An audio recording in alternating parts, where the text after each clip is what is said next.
So as Jackie said, my name is Sunny Dolat. I'm based in Nairobi, Kenya. I like to call myself a dreamer, thinker, and maker.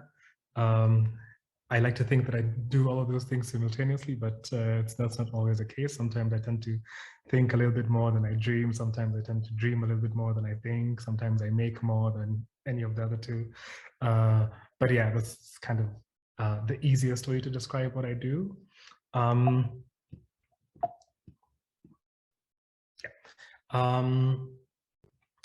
I'm part of an artist collective based here in Nairobi called the Nest Collective. This is actually our 10th year. We started the collective in October of 2012. So we're really excited about turning 10 this year. When we started the collective, I guess I don't say we're naive, but we really wanted to create a kind of gathering space for artists and like-minded people where we could host events, gather artists, have some cool conversations. And that's exactly how we ran the collective for about a year. But then towards the end of 2013, we kind of like looked internally and everyone inside the collective, because at that time we weren't quite a collective then. We used to be called the Nest Arts Company. And then we looked at the group that we were, and everyone in that group was an artist in a certain discipline. And so we kind of challenged ourselves and challenged each other to make a piece of work collectively.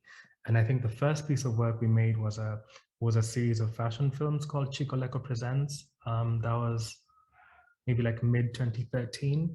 And it was really the first time that we're able to come together and collectively put in all of our expertise into creating a collective body of work.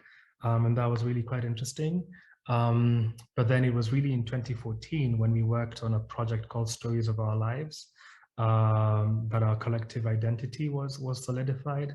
In many ways, Stories of Our Lives has been our defining work because of all the external factors around that work. So Stories of Our Lives is a project where we went around the country collecting stories from people who identify as lesbian, gay, bi, intersex, and trans.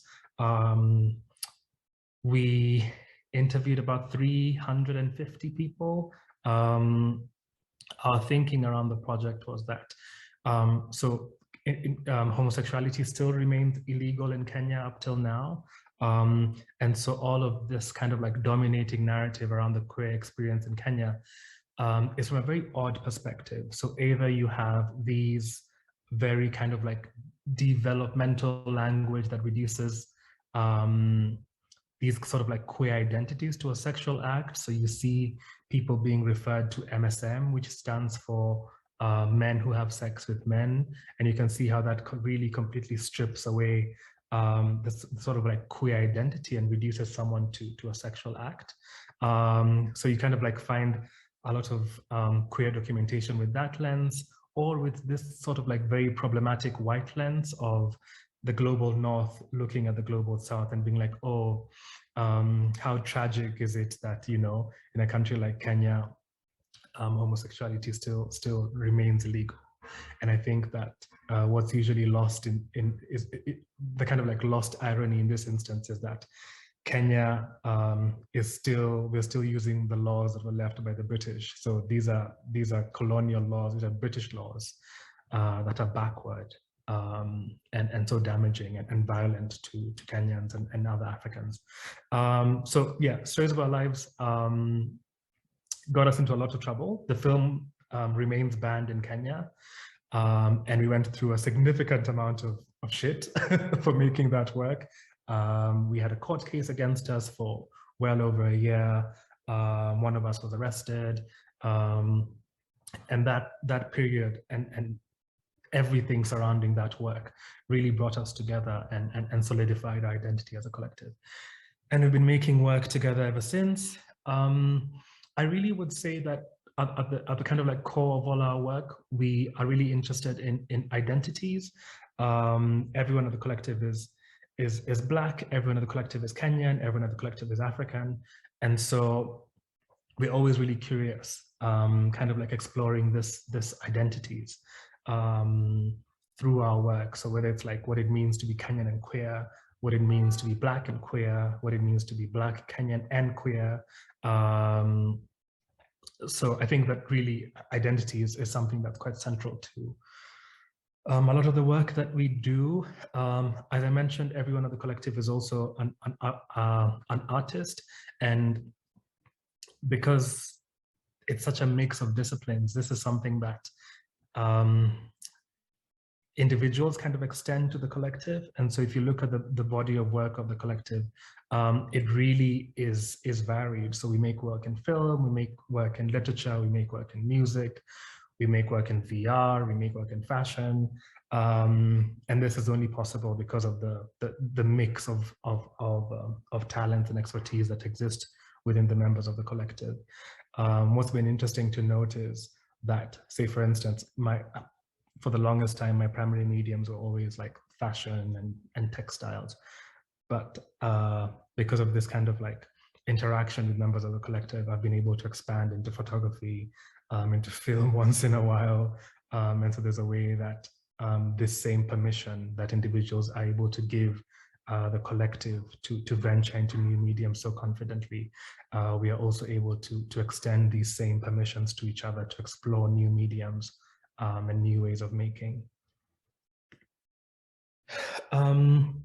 So just to share a couple of works what the collective has done, particularly around fashion and textiles.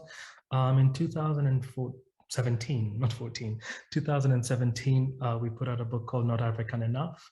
I really love coffee table books, and I'm always buying and reading and acquiring as many coffee table books as I can, particularly around fashion and textiles. And one of the things that I noticed very early on in my collection of these books is that a lot of documentation that exists, particularly in this format, is again all from a very kind of like Western perspective. So a lot of the books that exist around African textiles, and I'm looking at two now. There's one by Chris Spring, there's one by John Gillow, there's one by John Picton, and these three books in particular are always being referred to as a kind of like encyclopedias of African textiles. And again, for me, what's always lost is the kind of like problematics around that, right? So you have all of these books around African textiles that have been authored by white men. And two of them, I don't know, I'm not sure about John Picton, but Chris Spring and John Gillow definitely are British. And, you know, there's all of these kind of like questions and uncomfortabilities around that. And I always have such a conflicted relationship with some of these books because they've been incredibly useful in my own kind of like research and reading. But then the ways that these books are possible is so problematic. And that's certainly the case with books on African fashion. And so you have a lot of books that have been written by outsiders.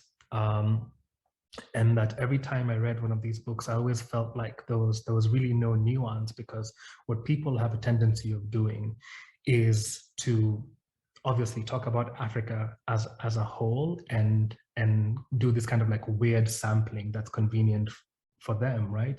So you'll say that you'll confidently call a book about African fashion, but then when you really look at it, the people who've been featured, the designers who've been featured in the books are designers from South Africa, Nigeria, Ghana, maybe Kenya or Tanzania, and then maybe like Morocco or Egypt. So you have 5 countries that have been picked to represent the entirety of the continent.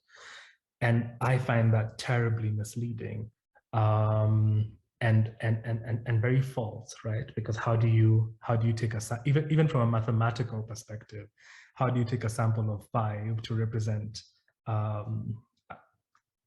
continent of 55? Like there's something terribly off with that math.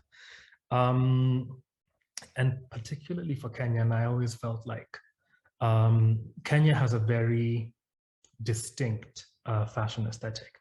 The way that Kenya was colonized by the British, Kenya was a settler colony. The plan for the British was never to leave.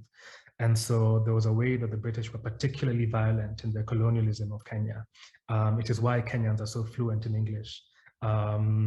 It's a thing that sometimes people take pride in, but it's one of the best indicators of just how the approach that the British used in the colonialism, it was also a cultural colonialism where the British were very intent on erasing every bit of Kenyanness and replacing it with a Britishness to make Kenya a comfortable place for them to live, a kind of like comfortable second home.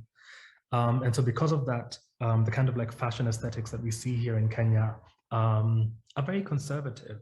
And so it's easy to be walking around and, you know, you look at people kind of like dressed up and you notice a lot of navies and grays and blacks, just generally all of these neutrals. And so because of that, there's a way that Kenya doesn't quite, and this kind of like Kenyan fashion aesthetic doesn't fit very neatly into this very singular aesthetic about African fashion that has been peddled for a long time, which is that African fashion is colorful and, you know, whenever you think, you just immediately see all these like really bold colors and prints.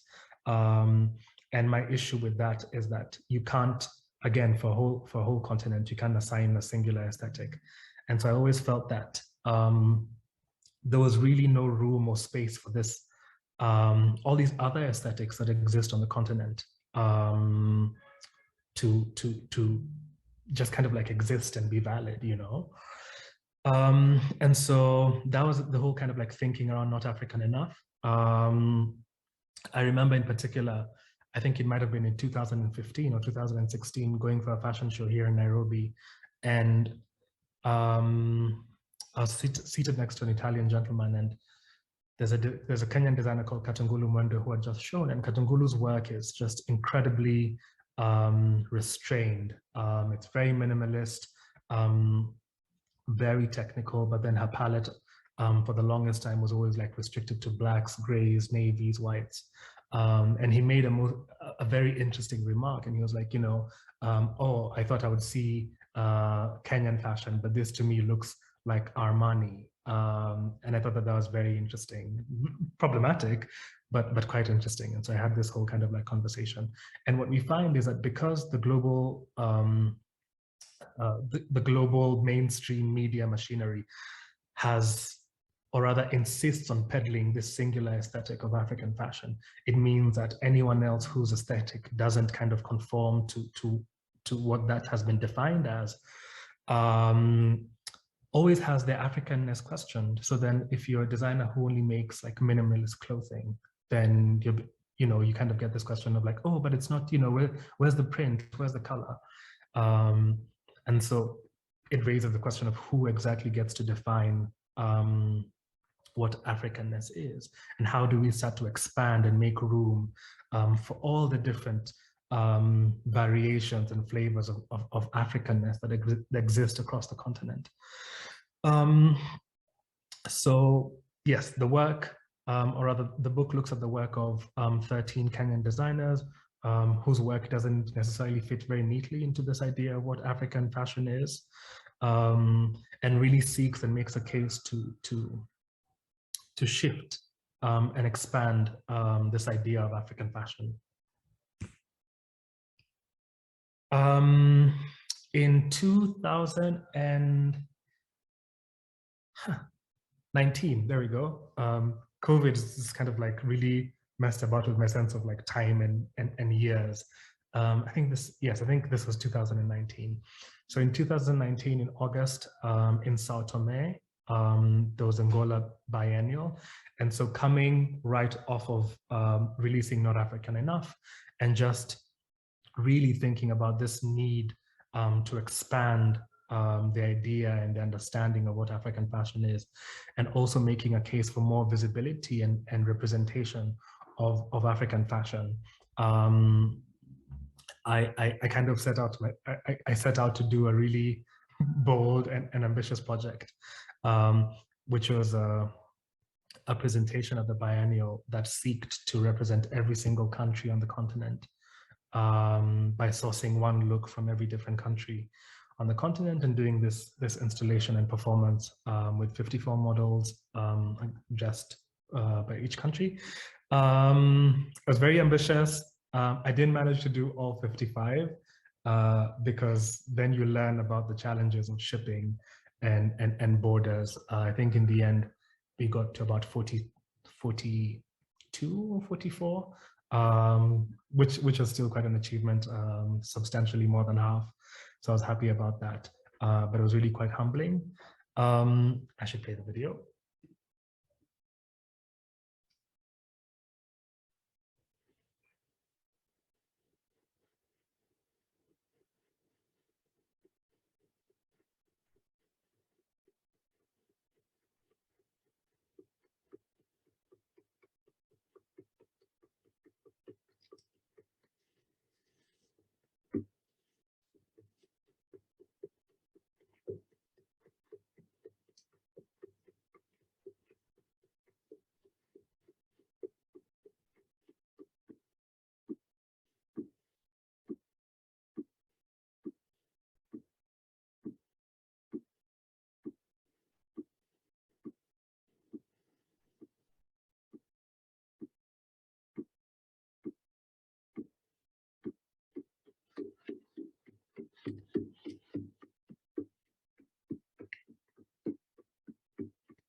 So this was really quite an unusual work for me because the way in which the work was presented was in the form of a ritual, and ritual-based practice is something that I've been thinking about and kind of toying around with about like a year, 2 years before.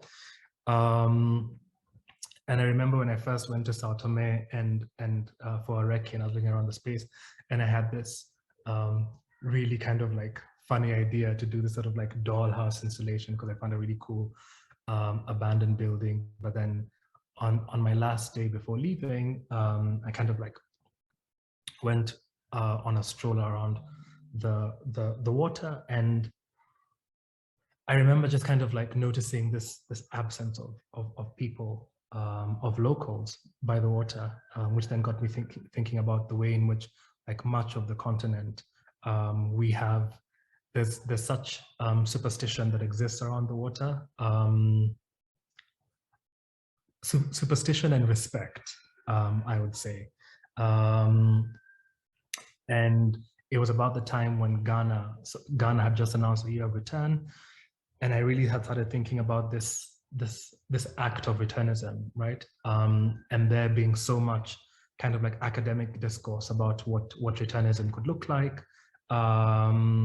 And so then I was curious about, okay, so if we do have this kind of like event or this moment when all of Blackness is reunited, and so you have this kind of like diasporic Blackness being reunited with a continental Blackness, how do you mark that, and how do you make room and hold space for all the hurt, all the pain, all the forgiveness that needs to happen, and so the work is kind of like a 3-part ritual which is this kind of like reconciliation and asking of forgiveness of the land and the water and the people, because all of those three were violated and were harmed in the process of slavery. And so the work kind of represents or captures this kind of like moment of return of diasporic Blackness onto the continent. So that's in Their Finest Robes.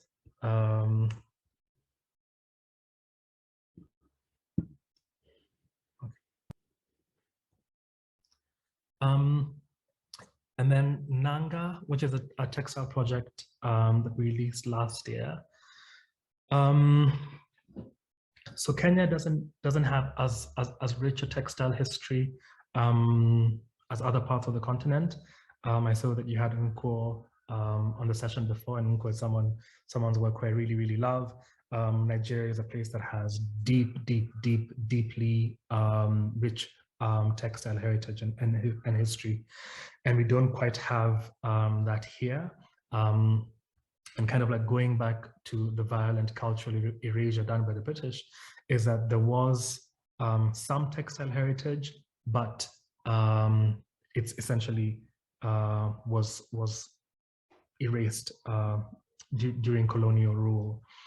And so I had started thinking about textile heritage and this kind of like sense of duty that I was feeling at the time, which is that, you know, as Africans, we are born into such a rich history of textile history and textile heritage, and that we have this remarkable permission to use and reference all of this material and all of these textiles so freely. So if I'm working in Kenya, you know, I can use indigo mud cloth from Mali, or I can use kente cloth, and there's really no question of appropriation that comes up.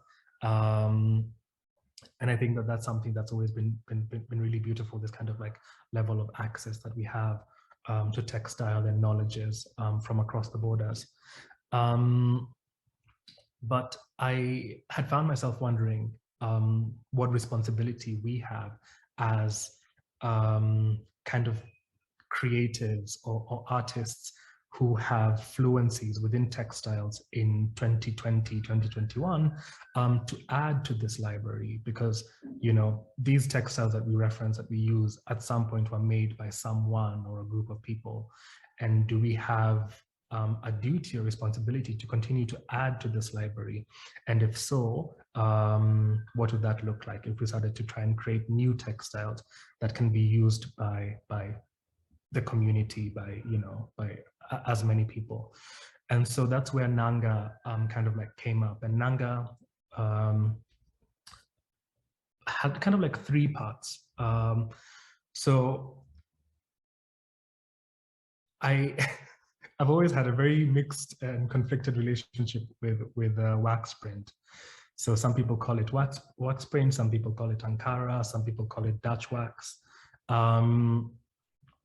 Again, because its history is so problematic, and the ways in which it's ended up on the continent is very problematic, and the ways in which the money moves is very problematic. So you look at a company like Blisco, and the way that Blisco has really just been acquiring so many companies and kind of like smaller companies on the continent that have been making wax. You kind of, so with this kind of whole like wax enterprise, for me, there's two areas of problematics. One is around the history and the ways in which wax cloth ended up on the continent, and the ways in which it has come to singularly define the aesthetics of the continent. And the second part is around profit. It's like, who really is profiting from the trade of this wax cloth? Because as at now, the way that it's looking, the two people who are profiting are the Dutch and the Chinese. And so it really raises a question. It's like, if we do have this textile that's an African textile that isn't necessarily being made by Africans and isn't necessarily profiting Africans, then I think that we have to have some critical conversations and ask some critical questions there, right? But at the same time, I had found myself in a moment where I felt like there's that critique can sometimes be the easy way out, right? And so I was doing all of these things of like criticizing this kind of like waxcloth enterprise and highlighting all the problematics around visco. And at a point, you know, you kind of have to think of like, okay, what alternative are you offering? And that's really, for me, where Nanga came from, is that, okay, so yes, visco, waxcloth, they're problematic. So what's the alternative? Can you create an alternative offering? And so Nanga, again, was divided into three. And I'm noticing now that I like to do things in three parts. So Nanga in its entirety is a textile exploration around visual language, around materiality, around spirituality, around ritual. And around the visual language was to kind of explore and try and find what a kind of like contemporary motif language could be and would look like for Kenya, for Nairobi in 2021. And so we collaborated with a couple of Kenyan graphic designers. So the print that that's on the screen now is called Nandi Flame, and it's based off of a tree here in Kenya called Nandi Flame. I don't know if you have it in South Africa, also because I don't know what the scientific name of it is, but I would think that that you might. But anyway, this was illustrated by Monica Obaga, and it has this really beautiful Nandi Flame blooms as well as hummingbirds, which is actually, and the species of hummingbird that Monica illustrated is actually the species of hummingbird that kind of like lives on the tree. So that was a really cool kind of geeky detail that we're able to add. And so we designed a whole number of prints. I think there were a total of about 8-9 prints, and we've been releasing them slowly. Nandi Flame was the first to go out, and we released it in 3 colorways. So there was this kind of like pink one, there was a green one, and there was a black one. On different fabrics. We printed we did one run locally. We did one run in Turkey, 2 runs in Turkey. And our whole approach was to make the fabric accessible to anyone and everyone. I think that sometimes the issue around projects like this is that they can feel very exclusive. So the easier thing would have been to release this fabric, to give it to a couple of designers and allow them to work with it. But I think that would have locked out many people, because then, you know, the items become expensive and become less and less accessible depending on who, which designers are making the items. And what we wanted to do was to make the fabric available, because again, remembering that what we're trying to do is offer something that can counter the likes of this kind of like wax print. So yeah, printed, put them out in the shops. We sold out in 2 hours, 2.5 hours, which was incredibly humbling. I think I must say that it's been one of the most humbling moments in my life, because, you know, I think that for a lot of artists, whenever you're making work, it's always this very kind of like quiet and solitary space, right? Where everything is so theoretical. You don't know if things will resonate. You have the logic for it, but then you don't know if that logic will resonate. And so to be able to have this kind of like mass buy-in and yeah, like, you know, it was, yeah, it's still very humbling.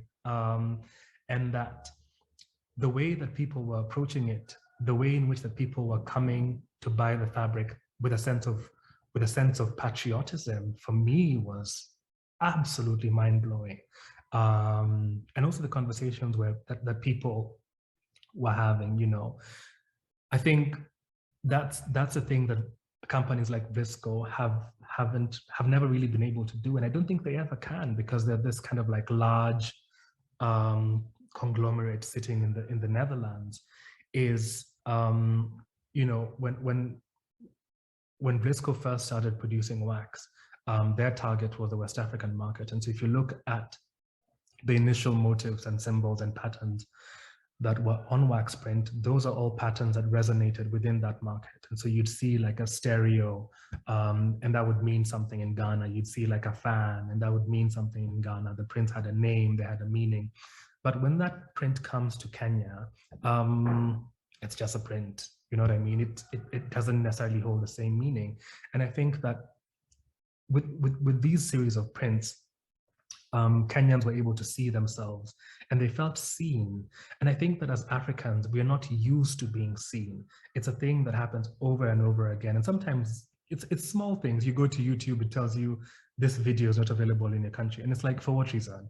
You go to Spotify, it tells you Spotify is not available in your region. It's like, for what reason? You know? And I think that that's a thing that we still face to this day, is that Africans are not used to being seen. It's such a, in many ways, it's such a small thing, but whenever we are seen, it's such a fulfilling moment. And so this kind of work is still going on. It's always really exciting for me whenever people kind of like either like send me images of what they've made, or tag us on images of what they made. And again, which is something that we didn't ask anyone to do. You know, we put out the fabric for sale. We wanted to make sure that the fabric was accessible. So a meter, we were selling a meter for the equivalent of like, so 600 shillings, which is like $5, meaning that like, even if you're a university student, you can go and buy your 3 meters and make a dress, and the 3 meters will cost you $12, which is a price point that's really quite accessible, because it's generally the price of most fabrics. And that also has been amazing to see the things that people are making. So I included one little tweet here that came in a couple of weeks ago. Yeah, I could do a whole kind of like 10 slides of like the images that people have sent. But yeah, this project has been really cool and it's still ongoing, which reminds me I need to send some files to the printer next week. The other part of the textile exploration is around ritual textiles. So again, as I had mentioned, ritual is something that I've been quite interested in, and it was really solidified by in their finest robes. And I remember hearing a story about actually seeing a small swatch of this really incredible material made from lotus flowers in Indonesia, I think. And it was really beautiful, and that the fabric was being woven to make robes for monks, which for me made perfect sense, because if you think about how sacred the lotus flower is in Buddhism, it kind of makes sense that, yeah, that a textile coming off of that flower would be used to make outfits for, or rather more robes for monks. And then hearing that, I think it might have been Xenia who did this super exclusive limited edition run of suits that were ridiculously expensive out of the same fiber. And for me, that made me wonder about this idea of sacredness. It's like, in this day and age, what do we hold sacred? I think that for a lot of African cultures, for a long time, and still in small parts till now, there are certain things that have always been considered sacred. But I think that this idea of sacredness, for me, has really been evaporating over time. And so I really wanted to revisit this idea of sacredness and making textiles that are sacred, that have really special purpose. So created 2 textiles. The one on the left, which was woven from cotton and sisal, to be a naming textile. And I think this is the one that Jackie saw. I presented at Design Indaba. And this was really interesting because sisal is really quite fine and quite slippery. And so what was happening on the loom is that the cotton, because we had the cotton on the warp, is that the cotton would just kind of start to to slide and create all of these windows throughout the textile, which are really quite beautiful. And then on the right, we had another textile called Ardhi, which means of the earth. And this was woven from cotton and eri silk. Both of them were woven here in Kenya. And what I did with Ardhi was, you notice a kind of like reddish stain on it. Sorry, I don't know why there's sirens. This kind of reddish stain is because I buried the textile for about 3 days. And I realize now that I've been saying, I say that I've been thinking a lot. So it's clear that I spend a substantial amount of time in my head. But I've been thinking about the soil and the earth. And again, this is something that had started during the performance in Sao Tome. But really thinking as the earth as this living thing, and this thing that we are, as human beings, can be very violent towards, can be very disrespectful of. But if you think about the earth, you think about the soil and its ability to give life, its ability to nourish and home, but also its ability to hold memory, I think is what was particularly interesting for me. That I think that forests remember, and I think that the soil remembers.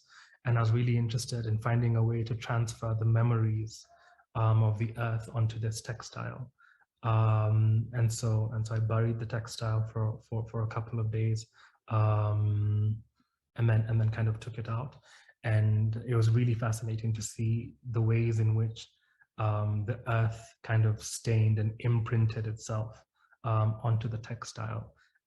Kenya has always had again, because of colonial rule, Kenya has always had a very tenuous kind of like tribal politics, and things always get particularly tense around elections. So like, for instance, we have our elections coming up in August, and excuse me, we have our elections coming up in August, and yeah, already there's like, you hear certain things that are always really quite problematic. And so because of this tribal tensions and kind of like ethnic tensions, Kenya has always had an identity crisis, which is that we've never been able to really all agree on something that defines us as Kenyan. I guess maybe the flag, but other than that, you know, the moment it leans too much on one particular tribe, everyone else is like, nope, can't do it. And so I felt that if we created this textile that allowed for the earth to imprint itself, then that textile is undeniably Kenyan, because it is the memory and it is the thumbprint of the earth. And so it is Kenya. Okay, I've talked a lot and I should take some questions. Thank you guys for having me and for sharing like your thoughts and your feedback and your compliments. Yeah, I'm really appreciative. And thank you, Jackie.